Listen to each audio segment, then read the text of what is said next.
नमस्कार दोस्तों, कैसे हैं आप सभी। बहुत बहुत स्वागत है आपका आपके अपने YouTube channel smart study classes 77 पर। देखिए कितनी सारी क्लासेस लेकर के आ रहे हैं ना हम आपके लिए। बहुत मेहनत कर रहे हैं भाई आपके लिए। आप भी मेहनत करिए, अच्छे से पढ़ाई जारी रखिए अपनी। और आज की क्लास है छत्तीसगढ़ पुलिस और सब इंस्पेक्टर के लिए कौन सी हिंदी व्याकरण में संस्कृत के प्रश्न हैं। तो भाई इंस्पेक्टर महोदय चलिए पढ़ना स्टार्ट करिए। और आप जितने भी क्लासेस हम लोग चला रहे हैं आप उसका रिवीजन कर रहे हैं कि नहीं कर रहे हैं।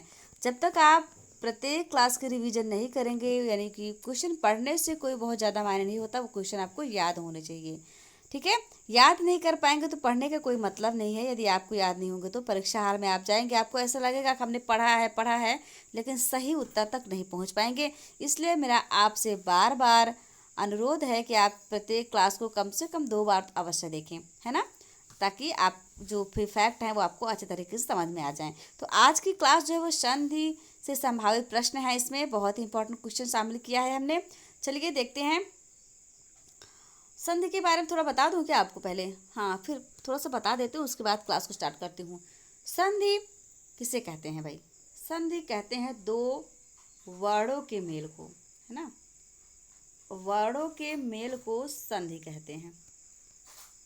ठीक है, अलग अलग वर्णों के मिलने से एक विशेष प्रकार का चमत्कार उत्पन्न होता है और वर्णों के मेल को ही संधि कहा जाता है। और आपकी संधि जो है वो कितने प्रकार की होती है? सबसे पहले आप देखेंगे संधि आपकी होती है 3 प्रकार की। पहली संधि है आपकी स्वर संधि, स्वर संधि। और दूसरी है आपकी व्यंजन संधि। और तीसरी हो जाती है विसर्ग संधि। कौन संधि हो जाती है? विसर्ग संधि। स्वर संधि, व्यंजन संधि, विसर्ग संधि। स्वर संधि की विशेषता यह है कि इसमें स्वर से स्वर का मेल होता है, यानी स्वर धन स्वर ही होता है, वहां पर स्वर संधि हो जाता है। और व्यंजन में होता है, चाहे व्यंजन का स्वर के साथ मेल हो या स्वर का व्यंजन के साथ मेल हो, वहां पर आपका हो जाएगा स्वर संधि, व्यंजन संधि हो जाएगा। और विसर्ग संधि में विसर्ग का मेल होता है। ठीक है, विसर्ग संधि को पहचानना बहुत आसान होता है। तो आपके परीक्षा में सबसे ज़्यादा प्रश्न पूछे जाते हैं व्यंजन संधि से और विसर्ग संधि से। तो चलिए सबसे पहले देखते हैं स्वर संधि। अब स्वर संधि में अभी आपको संधि के 5 भेद हो जाते हैं। कितने भेद होते हैं? 5 भेद होते हैं। पहला आपका हो जाएगा दीर्घ संधि, उसके बाद गुण संधि, यण संधि, आयादि संधि और वृद्धि संधि। कौन सी संधि? वृद्धि संधि। ये 5 संधियां जो है वो स्वर संधि हैं। और व्यंजन संधि के अंतर्गत कोई विशेष संधि नहीं है, व्यंजन संधि के अलग अलग नियम हैं। तो ज़्यादा आपके लिए व्यंजन संधि को पहचानना आसान होता है, लेकिन स्वर संधि में आप कंफ्यूज हो जाते हैं। कंफ्यूज नहीं होंगे आज के बाद, क्योंकि हमने इतने सारे क्वेश्चन शामिल किए हैं कि आपको सारे की सारी संधि जो है वो क्लियर हो जाएगी। चलिए, आपने थोड़ा सा संधि के बारे में समझ लिया। अब हम यहाँ पर देखते हैं संधि पर आधारित प्रश्न। मित्रों, ये आपका जो है क्वेश्चन पेपर है, इसलिए बहुत विस्तार से हम यहाँ पर उस टॉपिक के बारे में चर्चा नहीं कर रहे हैं। जब विस्तार से पढ़ाएंगे, क्योंकि आपकी परीक्षा जो है बहुत नज़दीक है और विस्तार से अगर हम पढ़ाने लगे तो पाठ्यक्रम पूरा नहीं हो पाएगा। इससे डायरेक्ट क्वेश्चन दे करके और उसे अच्छे से एक्सप्लेन करके मैं समझाने का प्रयास करती हूँ। चलिए आप बताइए, सूर्योदय का संधि विच्छेद क्या होगा? सूर्योदय क्या होगा? सूर्यो धन उदय, सूर्य धन उदय, सूर्य धन उदय या फिर सूर्य धन उदय? इस प्रश्न का सही जवाब हो जाएगा सूर्य धन उदय। सूर्य धन उदय यानी कि अ धन उ बराबर क्या हुआ आपका? ओ हो गया ना। अ धन उ बराबर ओ, यानी कि गुण संधि हो गया। ठीक है, इसमें क्या होता है? गुण संधि में क्या होता है? असमान स्वर मिलते हैं, समान स्वर नहीं मिलते हैं। जैसे अ धन उ बराबर ओ हो गया है आपका गुण संधि, यानी सूर्योदय। सूर्योदय में गुण संधि है, इसका विच्छेद आपने देख ही लिया। व्यर्थ, व्यर्थ एक शब्द है, इसका संधि विच्छेद क्या होगा? व्यय धन अर्थ है, व धन अर्थ है, वय धन अर्थ है या फिर वि धन अर्थ है? तो इस प्रश्न का सही जवाब हो जाएगा वि धन अर्थ। ठीक है मित्रों, आगे बढ़ेंगे। अंतर्गत का संधि विच्छेद क्या है? अंतर्गत, अंतर्गत का संधि विच्छेद होगा अंतःधनगत, अंतर्धनगत, अंतधनगत, अंतधनगत। तो यहाँ पर आप देखेंगे इस प्रश्न का सही जवाब हो जाएगा अंतःधनगत। अंतःधनगत यानी कि अंतर्गत और यहाँ पर आपका विसर्ग संधि होगा। आप विसर्ग संधि को ऐसे पहचानेंगे, जब आप इसको संधि विच्छेद करेंगे ना तो आपको यहाँ पर विसर्ग जरूर मिलेगा, और विसर्ग मिलेगा तो आप पहचाने जाएंगे, है ना। तो ये आपका हो जाएगा विसर्ग संधि। नारायण का संधि विच्छेद क्या है? नारायण का संधि विच्छेद क्या है? नर धन आयण, नार धन आयन, नार धन आयन या फिर नार धन आयन। तो इसका जवाब हो जाएगा नार धन आयन, है ना। नार धन आयन यानी कि नारायण कैसे? अ धन अ बराबर दीर्घ आ, दीर्घ आ हो जाएगा, यहाँ पर दीर्घ संधि हो जाएगी। दीर्घ संधि की विशेषता है कि सजाती बने समान वर्ण स्वर, जैसे आ है तो आ के साथ आ का ही मेल होगा, चाहे छोटा आ हो या दीर्घ आ हो। जैसे अ धन आ बराबर आ, फिर यहाँ पर आ धन अ बराबर आ, यानी चाहे छोटा आ के साथ छोटा आ का मेल हो तभी दीर्घ आ बनेगा, बड़ा आ के साथ छोटा आ का मेल हो तब भी दीर्घ बनेगा, बड़ा आ और बड़ा आ हो राशि में तब भी बड़ा आ होगा, तो बड़ा आ और छोटा आ हो तब भी आ ही बनेगा। तो यहाँ पर हो जाएगा आपका दीर्घ संधि। दीर्घ संधि की विशेषता है कि अपने ही वर्ण का वह दीर्घ हो जाता है। नायक का संधि विच्छेद क्या है? जी हाँ मित्रों, नायक संधि विच्छेद बताइए। ना धन अक, ना धन अंक, ने धन अक या फिर नय धन अक। तो इसका सही विच्छेद हो जाएगा नय धन अक। नय धन अक और नायक आपका क्या है? अयादी संधि है, क्योंकि इसमें अय धन अ बराबर आय हो जाएगा। इस संधि की विशेषता है, अयादी संधि की विशेषता है, इसमें आय आव आय और यव होता है, ठीक है। आय और आव होता है, सॉरी आय और आव हो जाता है। यह हो जाएगा आपका नायक यानी कि अयादी संधि। साष्टांग का संधि विच्छेद क्या है? जी हाँ मित्रों, साष्टांग सास धन टांग, सा धन अष्टांग, श धन अष्ट धन अंग, शह धन अष्ट धन अंग। तो इस प्रश्न का सही जवाब हो जाएगा ऑप्शन नंबर सी, यानी कि स धन अष्ट धन अंग, साष्टांग। नमस्कार में कौन सी संधि है? यह बहुत सारी परीक्षाओं में पूछा जा चुका है। नमस्कार में कौन सी संधि है आपको बताना है। वृद्धि स्वर संधि है, व्यंजन संधि है, यड़ संधि है या फिर विसर्ग संधि है। तो यहाँ पर देखिए व्यंजन संधि भी नहीं है, स्वर संधि भी नहीं है और विसर्ग संधि है। क्यों? क्योंकि नमस्कार नमः धन कार, जब आप इसका विच्छेद करेंगे, संधि विच्छेद करेंगे, नमः धन कार ऐसे हो जाएगा और यहाँ पर मिल जाएगा आपको विसर्ग। तो यहाँ पर विसर्ग होने के कारण यह हो जाएगा विसर्ग संधि। यद्यपि, यद्यपि में कौन सी संधि है? वृद्धि स्वर संधि है, व्यंजन संधि है, यड़ स्वर संधि है या फिर विसर्ग संधि है। तो इस प्रश्न का सही जवाब दीजिए, आप सोचकर गलत नहीं होना चाहिए भाई। यद्यपि में हो जाएगा आपका यड़ स्वर संधि। यड़ स्वर संधि हो जाएगा इसमें, क्योंकि इसका हो जाएगा विच्छेद यदि धन अपि, यदि धन अपि। और वर्ण देखे तो इसमें वर्ण क्या होगा? ई धन आ, ई धन आ बराबर या बन जा रहा है। तो या यड़ संधि की विशेषता है, उसमें या और वा बीच में आते ही हैं, तो इसलिए आप समझिए यड़ संधि की विशेषता हो ये होने का कारण बीच में या और वा दिख जाए तब भी आप अंदाजा लगा लीजिए कि यह यड़ संधि ही है। वेदर्श में कौन सी संधि है? जी हाँ मित्रों, वेदर्शी गुण स्वर संधि है, व्यंजन संधि है, दीर्घ स्वर संधि या फिर विसर्ग संधि है। तो वेद धन ऋषि इसमें है आपका गुण स्वर संधि। गुण स्वर संधि है इसमें वेद धन ऋषि, यानी आ धन रि बराबर हो जाएगा अर, है ना। तो यह हो जाएगा गुण स्वर संधि। लघुर्म में कौन सी संधि है? जी हाँ मित्रों, लघुर्म में गुण स्वर संधि, अयादी स्वर संधि, दीर्घ स्वर संधि या फिर यड़ स्वर संधि। तो लघुर्म में आपका है दीर्घ स्वर संधि। क्यों? छोटा ऊ धन बड़ा ऊ बराबर ऊ, यानी लघु धन ऊर्मी क्या होगा? लघु धन ऊर्मी हो जाएगा लघुर्म। लघुर्म में हो जाएगा आपका दीर्घ स्वर संधि। वार्तालाप का सही संधि विच्छेद क्या है? जी हाँ मित्रों, बहुत ही अच्छा क्वेश्चन है ये आपके लिए। वार्तालाप का सही संधि विच्छेद क्या है? वार्ता धन आलाप होगा, वार्ता धन आलाप होगा, वर्ता धन आलाप होगा, वार्ताह धन आलाप होगा। क्या होगा? तो इस प्रश्न का सही जवाब है वार्ता धन आलाप।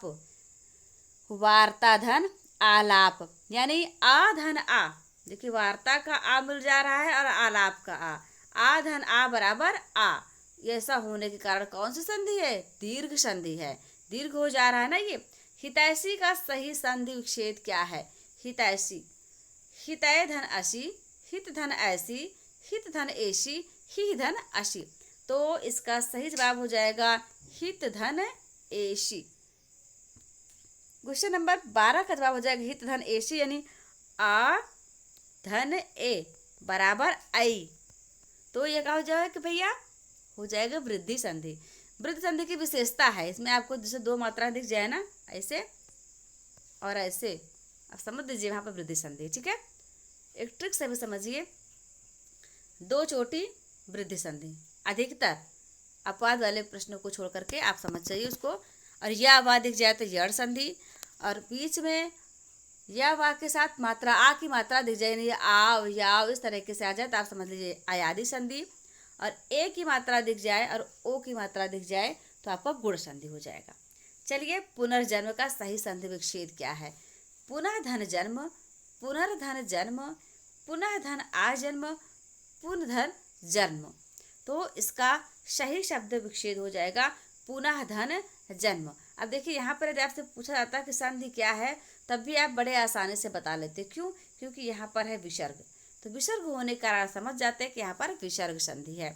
बिल्कुल भी कठिन प्रश्न नहीं है, बहुत अच्छे प्रश्न है, आपके लेवल के हैं। आपकी परीक्षा में ऐसे ही प्रश्न पूछे जाते हैं। यशोगान का सही संधि विच्छेद क्या है? यशा धन गान, यशो धन गान, यशा धन उगान, यशोधन उगान। क्वेश्चन नंबर 14 का जवाब दीजिए यशा धन गान, यानी ऑप्शन नंबर ए सही हो जाएगा, यशा धन गान। और इसमें आपका हो जाएगा कौन सी संधि? विसर्ग संधि। जी हाँ मित्रों, विसर्ग संधि हो जाएगी यशाधन गान में। दो स्वरों के योग से, इसको ध्यान से पढ़िए आप, दो स्वरों के योग से बनने वाला शब्द किस संधि के अंतर्गत आता है? विशेष ध्यान रखिए, क्या पूछा रहा है? दो स्वरों के योग से। यड़ संधि आता है, व्यंजन संधि में आता है, विसर्ग में आता है, या फिर स्वर में आता है? मित्रों, दो स्वरों के योग से स्वर संधि, यहाँ पर आपका यड़ संधि भी है ना, लेकिन अब आप पहले इस पर ध्यान दीजिए कि स्वर संधि भी तो दिया गया है, और स्वर में आपकी पांचों संधि आ जाएंगी, है ना। इसलिए आप यहाँ पर यड़ संधि जवाब नहीं देंगे। कुछ लोग का ऐसा दावा होगा कि यड़ संधि भी ऑप्शन में दिया गया है, लेकिन भाई यदि परिवार में मुखिया का नाम सबसे पहले पिताजी का नाम ले लिया जाए और पूछा जाए किसका घर है, पूछे आपसे कोई पूछे किसका घर है, पिताजी का नाम लेके पूछे इसका घर है, फिर बेटे का नाम ले, तो बेटे का नाम तो उसके बाद आएगा, पहले पिताजी का नाम आएगा ना। इसलिए ये स्वर संधि है, और स्वर संधि के अंतर्गत ही पांचों संधियां हैं। इसलिए इस प्रश्न का सही जवाब होगा स्वर संधि। ठीक है, किस संधि में स्वरों का परिवर्तन या रा लावा में होता है? जी हाँ मित्रों, अभी मैंने आपको बताया था या रा लावा में, यानी यड़ संधि, व्यंजन संधि, विसर्ग संधि और अयादि संधि। मैंने आपको पूरा नहीं बताया था क्योंकि मुझे पता था कि आगे जो क्वेश्चन है वो आने वाला है, इसलिए सिर्फ मैंने ये बताया था कि या और वा आते हैं। अब आप देख लीजिए या रा लावा, ये चारों यदि बीच में आपको दिख जाए तो आप समझ लीजिए यड़ संधि है। कौन संधि है? यड़ संधि है। ठीक है, सजातीय लघु, देखिए ध्यान दीजिए एक एक शब्दावली पर। सजातीय लघु तथा दीर्घ स्वरों को मिलाकर दीर्घ होने का लक्षण किस संधि में है? मैंने अभी अभी आपको बताया, गलत नहीं होना चाहिए आपका। दीर्घ संधि, वृद्ध संधि, गुण संधि या फिर आयादी संधि। तो इस प्रश्न का सही जवाब होगा दीर्घ संधि। क्यों? क्योंकि आप पहले के सजाती, सजाती का तात्पर्य होता है एक ही जाति, यानी आ का मेल आ के साथ हो, ई का मेल ई के साथ हो, ऊ का मेल ऊ के साथ हो। इस प्रकार से जहाँ पर हो वहाँ पर आपका हो जाएगा दीर्घ संधि। चलिए अब आप बताइए विसर्ग संधि में किसका मेल होता है? जी हाँ मित्र, विसर्ग संधि में किसका मेल होता है? विसर्ग के साथ विसर्ग का होता है, विसर्ग के साथ स्वर या व्यंजन का होता है, विसर्ग और स्वर का होता है, विसर्ग और व्यंजन का होता है। किसका होता है? तो इस प्रश्न का सही जवाब है विसर्ग के साथ स्वर या व्यंजन का मेल होता है। विसर्ग संधि में विसर्ग के साथ स्वर या व्यंजन का मेल होने के कारण यह विसर्ग संधि कही जाती है। क्वेश्चन नंबर 19 है आपकी स्क्रीन पर। निम्न में से कौन सा संधि विच्छेद व्यंजन संधि में नहीं आता? जी हाँ मित्रों, व्यंजन संधि कौन सा नहीं है? उत धन अय, उत्तय, किम धन चि, जगत धन नाथ, पौधन अन, पकड़ लिया आपने इस शब्द को, पौधन अन यानी कि पवन, पावन, पौधन अन यानी कि पावन। तो यह हो जाएगा आपका व्यंजन संधि, स्वर संधि, स्वर संधि हो जाएगा। बाकी शेष तीनों जो है वो आपकी व्यंजन संधि है। अगला है 20 क्वेश्चन, निम्न में से व्यंजन संधि नहीं है, यानी व्यंजन संधि कौन सा नहीं है? दिग्गज, निर्विकार, अहंकार और संसार। तो इस प्रश्न का सही जवाब हो जाएगा निर्विकार। ठीक है। देवी धन ऐश्वर्य किसका संधि विच्छेद है? देवेश्वर्य का है, देवैश्वर्य का है, देवोश्वर्य का है या फिर देवीश्वर्य का है? तो इस प्रश्न का सही जवाब है देवैश्वर्य, देव ऐश्वर्य, है ना। 21 क्वेश्चन हो गया। अब देखेंगे 22 क्वेश्चन। समन्वय का सही संधि विच्छेद क्या है? समन्वय, समन्वय की भावना होनी चाहिए ना इंसान के अंदर, तो वो जो समन्वय है उसका सही संधि विच्छेद क्या है? आज जवाब दीजिए। समधन अन्वय है, समधन अनुनय है, समधन अनुधन अय है या फिर समाधन अन्वय है? इस प्रश्न का सही जवाब हो जाएगा ऑप्शन नंबर सी, यानी कि समधन अनुधन अय हो जाएगा समन्वय। आगे बढ़ेंगे। भवन, भवन देख रहा है हमको एक, भवन का सही संधि विच्छेद क्या है? भोधन अन, भूधन अन, भवधन न, भवधन भधर वन। तो इसका सही जवाब हो जाएगा भोधन अन यानी कि भवन। अब आप कमेंट बॉक्स में कमेंट करके बताइए कि भवन में कौन सी संधि है भवन में, बताइए। मनोयोग का सही संधि विच्छेद क्या है? मनोयोग, मन धन योग, मनर धन योग, मनः धन योग, मनन धन योग। तो इस प्रश्न का सही जवाब है मनः धन योग। मनोयोग का सही संधि विच्छेद क्या है? मनः धन योग। निम्न में से किस संधि में यड़ संधि है? जी हाँ मित्रों, आपको बताना है। पावक में है, पित्राज्ञा में है, सूर्योदय में है, फिर तथैव में है? तो इस प्रश्न का जो सही जवाब है वो हो जाएगा पित्राज्ञा, यानी पिता की आज्ञा। इसमें आपका यड़ संधि है। जबकि पावक में, सूर्योदय में, तथैव में, इन तीनों में क्या क्या संधि है, आप इसे हमें कमेंट बॉक्स में कमेंट करके अवश्य ही बताएंगे। तभी तो आपने कितना पढ़ा, हमें उसकी जानकारी मिलेगी। विपद जाल शब्द का संधि विच्छेद क्या है? विपह धन जाल, विपत धन जाल, विपस धन जाल, विपद धन जाल।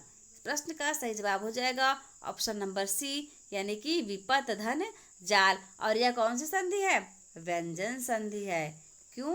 क्योंकि देखिए इसमें जो है ता में स्वर नहीं है, स्वर इसका निकाल दिया गया है, सिर्फ व्यंजन अकेले, तो व्यंजन के साथ मेल हो रहा है, इसलिए यहाँ पर हो जाएगा व्यंजन संधि। समुद्रोर्मी शब्द का संधि विच्छेद क्या है? समुद्र धन ऊर्मी, समुद्र धन ऊर्मी, समुद्र धन ऊर्मी, समुद्रो धन ऊर्मी। इस प्रश्न का सही जवाब है समुद्र धन ऊर्मी। क्या है? समुद्र धन ऊर्मी। समुद्रोर्मी शब्द का संधि विच्छेद है समुद्र धन ऊर्मी, है ना। अब अगला है महोदय। महोदय शब्द का संधि विच्छेद क्या होगा? महोदय शब्द का सही संधि विच्छेद आपको बताना है। महाधन उदय, महाधन उदय, महोधन दय और महाधन उदय, इन चारों में से इसका सही संधि विच्छेद क्या होगा?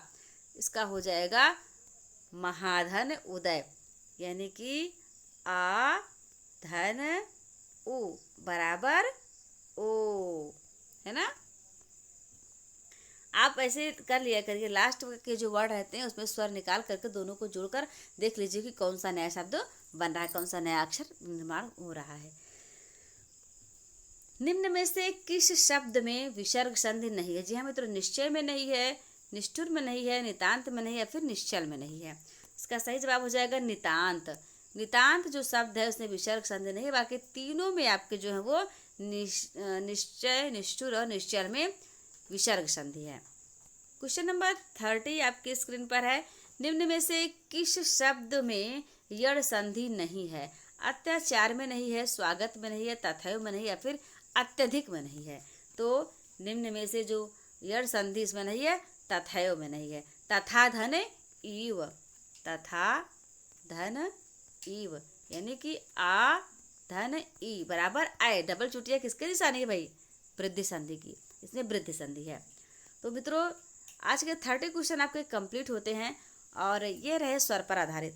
अगर आपको नहीं समझ में आए हैं तो आप कम से कम 2 बार क्लासेस देखिए। और हाँ, हमारी जो पुरानी क्लासेस हैं व्याकरण की, हमने प्रैक्टिस सेट लगभग 30-35 प्रैक्टिस सेट अपलोड करी है अपने चैनल पे, आप जाकर कुछ देख सकते हैं। क्योंकि व्याकरण हो या साहित्य हो, वो यदि आपसे दे दिया गया, चाहे यूपी टेट का हो, चाहे यूपी पुलिस का हो, चाहे सीजी टेट का हो, चाहे सीजी पुलिस का हो, तो व्याकरण जो है आपका सब में एक ही रहने वाला है। तो आप जो पुराने क्लासेस हैं उनको भी देख लेंगे तो आपका अच्छे तरीके से रिवीजन हो जाएगा। क्योंकि ज़्यादा ज़रूरी है कि आप ज़्यादा से ज़्यादा प्रश्नों का अभ्यास करें। यदि आप प्रश्नों का अभ्यास करेंगे तभी आप उसके कॉन्सेप्ट को अच्छे तरीके से समझ पाएंगे और परीक्षा हाल में कोई गड़बड़ी नहीं करेंगे। ठीक है, तो आशा करती हूँ कि आप ऐसा ही करेंगे, बात को मानेंगे, अच्छे तरीके से पढ़ाई करेंगे और अपना और अपनों का ख्याल रखते हुए पढ़ाई जारी रखे रहेंगे और हमारे क्लासेस को देखेंगे। साथ ही आप इस चैनल को सब्सक्राइब कर लीजिए, अपने मित्रों में शेयर कर दीजिए। थोड़ा सा हमारे चैनल को अभी सपोर्ट कीजिए आप लोग, है ना। आपके लिए इतना मेहनत कर रहे हैं हम, तो आप हमें भी थोड़ा सपोर्ट कीजिए, अच्छा लगता है। ठीक है, चलिए मिलते हैं हम आपसे अगली क्लास के साथ, बहुत ही शानदार, जानदार और दमदार क्लास के साथ। तब तक आप लोग स्वस्थ रहिए, मस्त रहिए, हंसते रहिए, मुस्कुराते रहिए, अपना और अपनों का ख्याल रखिए। नमस्कार, जय हिंद, जय भारत।